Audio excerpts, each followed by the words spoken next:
As America's controversial immigration policy, known as Title 42, expires, chaos and confusion has been unleashed at the country's border with Mexico.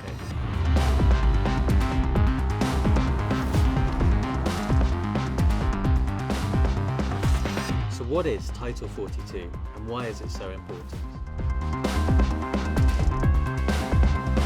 Brought in by Donald Trump and continued by Joe Biden, the regulation meant that because of the coronavirus pandemic, the US could quickly expel migrants who had crossed illegally into the States. But as the White House declared the pandemic over, that also spelled the end of using Title 42 to deal with immigration. Now, asylum seekers will be interviewed by immigration officers. Those who are found to have a credible fear of being persecuted in their home countries can stay in the US until a final determination is made. The population surge is coming. More than 150,000 people, predominantly from Central and South America, are in northern Mexico, ready to cross and claim asylum, overwhelming a creaking system already struggling to contain the current record number of arrivals. President Biden has quietly admitted what he and the White House had previously refused to say publicly. It's going to be chaotic for a while. The restrictions are often referred to as Title 42 because the authority comes from Title 42 of a 1944 public health law that allows curbs on migration in the name of protecting public health. In March 2020, when Donald Trump was president, the US Centers for Disease and Control Prevention issued an order limiting migration, saying it was necessary to reduce the spread of COVID-19. Schools and businesses were closing their doors and hospitals were filling with patients at that time. The order authorised officials to immediately remove migrants, including people seeking asylum. The order also said that areas where migrants were held often weren't designed to quarantine people or were suitable for social distancing. The Biden administration continued the policy. While many Democrats have pushed the president to overturn it, some, especially in border states, have advocated keeping it, saying the US is unprepared for an increase in asylum seekers. Now, to get a sense of the scale, Title 42 has been used more than 2.8 million times to expel migrants since its implementation. People sent back to Mexico under Title 42 have faced no consequences, so some have tried to enter repeatedly.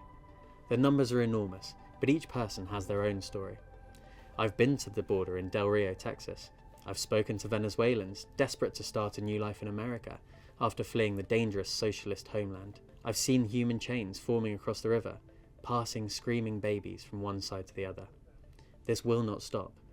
The shocking images will continue. So what happens next? Now, asylum seekers will be interviewed by immigration officers upon their arrival in America. Those who are found to have a credible fear of being persecuted in their homeland can stay in the US until a final decision is made. That can take years.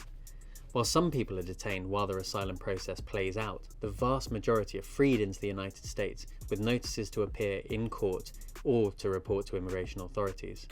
As such, the feeling amongst migrants huddled on the Mexican side of the Rio Grande is that they have a greater chance of getting asylum or slipping through the net entirely. It is estimated that as many as 13,000 people could flow through the porous border each day, overwhelming authorities' ability to care for them and process them. So does Joe Biden have a plan? Roughly 24,000 law enforcement officers are stationed along the 2,000-mile border with Mexico. An additional 1,500 active duty military troops are being sent to back up Border Patrol. 2,500 National Guard troops are already there. The Biden administration's strategy has hinged on providing more legal pathways for migrants to get to the US without coming directly to the border. That includes setting up centres in foreign countries where migrants can apply to emigrate, and the development of an app called CBP-1, which allows migrants to schedule a time to present themselves at the border crossing to request permission to enter. This time, they say there will be consequences for people who cross illegally. The US is proposing a rule that would generally deny asylum to migrants who first travel through another country. It also wants to quickly screen migrants seeking asylum at the border and deport those deemed not qualified, denying them re-entry for 5 years. Additionally, if a person re-enters the country after having been deported, they face 2 years in prison. Republicans and Democrats say this isn't enough. We must work together to solve our urgent problems. Arizona Governor Katie Hobbs called on the White House to deliver more funds for border communities, as well as a satisfactory plan to deal with any increase in migrants. Hobbs, like the president, is a Democrat.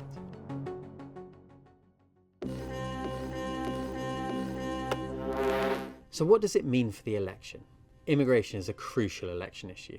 58% of voters in 7 key battleground states disapprove of how the president is handling immigration, according to a new poll from the Global Strategy Group. With both Joe Biden and Donald Trump having declared for 2024, what happens next in California, Arizona, New Mexico and Texas could define the race. And I'm sure we're going to be talking more about this. Thank you. Thank you.